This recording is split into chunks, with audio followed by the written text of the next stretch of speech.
The fluorescent buzz of the cell block light was a cruel constant, flickering just enough to remind Walter Grayson he was still alive, still trapped.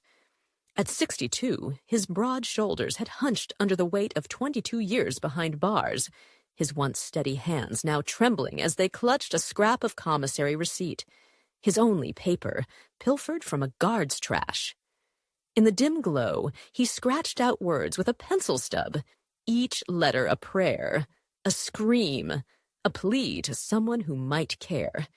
The air in the Alabama penitentiary was heavy, sour with sweat and hopelessness, but Walter's heart burned with a stubborn flicker of defiance. 8 months later, he'd walk out of those gates, a free man, his name cleared, his life reclaimed. This is the story of a letter, written on the edge of despair, that ignited a firestorm of justice. It's the tale of an unlikely champion, a lawyer forged in the crucible of Harvard and polished in the orbit of Elon Musk's empire, and a public campaign that roared to life on the digital battleground of X. It's a story for anyone who's ever believed it's never too late to fight for what's right. Walter Grayson wasn't a man who'd ever expected to be a symbol. Born in 1963 in a clapboard house outside Mobile, he'd grown up in the shadow of segregation, the son of a dock worker and a seamstress. He was a kid who loved fixing things, bikes, radios, eventually cars. His hands always smudged with grease, his laugh loud enough to fill a room. By 2003, he was a widower, his wife Ella gone to cancer, leaving him to raise their daughter, Tasha, alone. At 40, he was a mechanic, steady if not rich, known in his neighborhood for patching tires for free when someone was down on their luck. He wasn't perfect. Too many beers on a Saturday night, a few bar fights in his 20s that left a rap sheet, but a criminal? Never. The night of the robbery and assault he was convicted for, he was home, wrench in hand, rebuilding a neighbor's carburetor. The evidence was flimsy, a blurry security tape, a witness who'd been half drunk, and a public defender who barely looked at the file. The jury saw a black man with a past, and a system that didn't care to dig deeper. Life in prison. Case closed. In that cell, Walter wasn't just fighting for himself. He was fighting for Tasha, now 38, married with 2 kids he'd only seen in grainy photos slipped under the visitation glass. He was fighting for the life he'd lost, the smell of oil and asphalt, the crackle of Motown on his old radio, the chance to walk Tasha down the aisle. He'd sent letters before, dozens over the years, to lawyers, reporters, even a senator once. Most went unanswered. A few got form letters back, polite but useless. This time, though, he had a name, Clara Nguyen, a lawyer he'd read about in a tattered Time magazine, dog-eared from months of passing through inmates' hands. The article called her a legal dynamo, a Harvard grad who'd gone from defending the poor to wrangling contracts for XAI, a company tied to Elon Musk's galaxy of ventures, Neuralink, Tesla, the works. To Walter, she was a stranger, a long shot, but long shots were all he had left. He poured his soul into that letter, every word a piece of himself, and mailed it to XAI's Austin headquarters, praying it wouldn't vanish into the void. Clara Nguyen was a force, the kind of woman who walked into a room and made it shift. At 45, she was lean and sharp, her dark hair pulled back in a no-nonsense bun, her eyes missing nothing. Born to Vietnamese immigrants who'd fled Saigon in 75, she'd grown up in a cramped Dorchester apartment, her parents working double shifts to keep the lights on.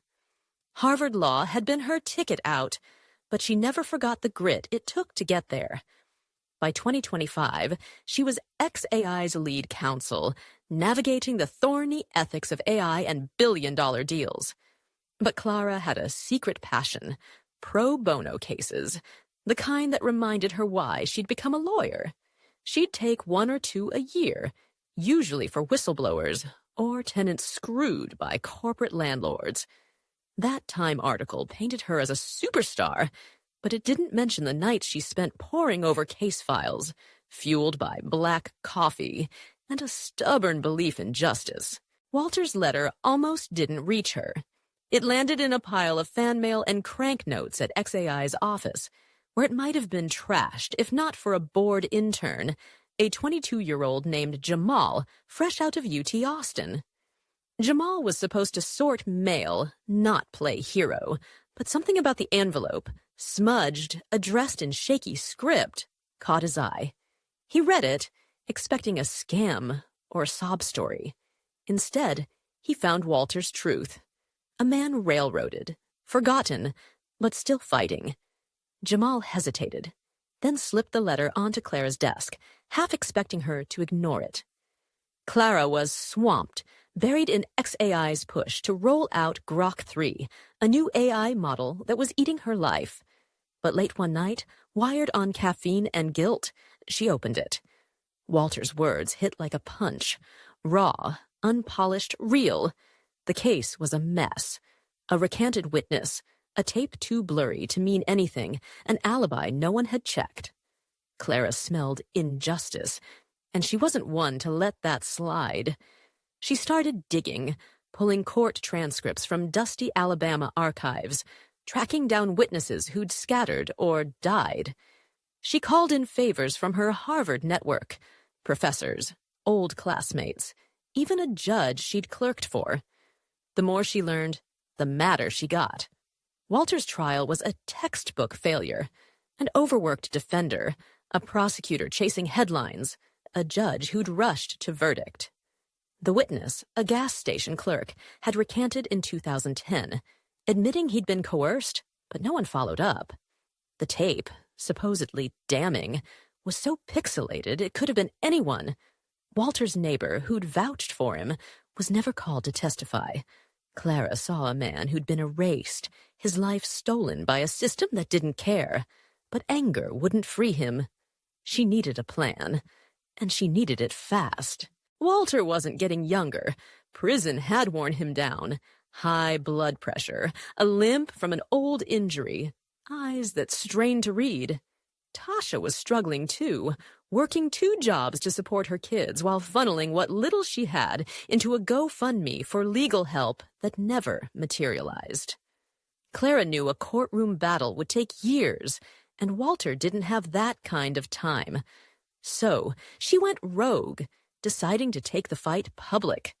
Not just a press conference or a local news spot, but a full-on campaign, the kind that could only work in 2025, when X was the pulse of America's conscience. Clara wasn't naive. She knew the risks. Walter could become a hashtag, not a man, or worse. The campaign could fizzle, leaving him forgotten again. But she also knew the power of a story, and Walter's was bigger than one wrongful conviction.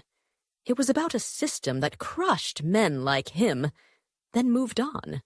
She started small, posting a thread on X from her personal account, a Clara Fights. She laid out Walter's case, the shaky evidence, the years stolen, the daughter left behind. She scanned his letter and attached it, the shaky handwriting a silent cry. Clara didn't expect much. Maybe a few reposts from her 2,000 followers, mostly techies and law geeks. But something sparked. Maybe it was the letter's raw honesty. Maybe it was the timing, with America in 2025 wrestling with police reform and prison overcrowding. By morning, the thread had 15,000 reposts. By the end of the week, just when Free Walter Grayson was trending nationwide. Ordinary folks, retirees in Ohio, nurses in Atlanta, veterans in Boise, shared Walter's story. A Mobile pastor held a vigil outside the courthouse where Walter was convicted, candles flickering in the dusk. Tasha, wary of Clara at first, became the campaign's soul, posting videos on X about her dad's love for Coltrane and his dream of teaching his grandkids to fish. The campaign snowballed. Clara coordinated with a PR friend from her Tesla days, a woman who knew how to make noise. They got XAI's cautious approval to use their platform, though Clara kept Musk's name out of it. Too divisive. Local news picked up the story, then CNN, then a Netflix producer sniffing around for a documentary. B-list celebrities, rappers, reality stars jumped in, their posts racking up millions of views. A Vietnam vet in Walter's hometown started a petition that hit 100,000 signatures in days. Clara worked nights, balancing XAI's demands with calls to reporters and volunteers. She flew to Mobile to meet Tasha, a woman hardened by years of disappointment, but fierce in her love for her dad. They strategized in Tasha's kitchen, kids asleep upstairs, plotting how to keep the pressure on. Clara's Harvard Polish met Tasha's raw grit, and it worked. The world was listening. The noise forced the system to blink. A mobile judge, a woman in her 40s who'd been watching the X storm, agreed to a hearing unheard of for a case this old. Clara prepped like it was her last stand. She flew to Alabama, met Walter in a prison visiting room that smelled of bleach and regret. He was thinner than she'd expected, his hair gone gray, but his eyes held a fire that matched her own. He didn't gush or grovel, just said, "I knew someone would hear me."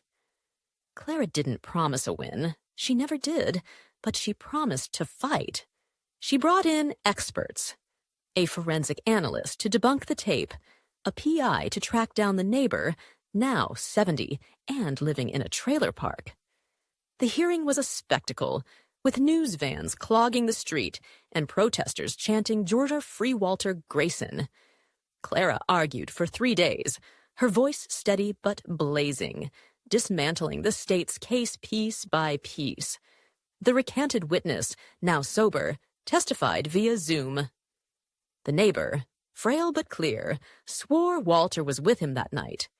The prosecution flailed.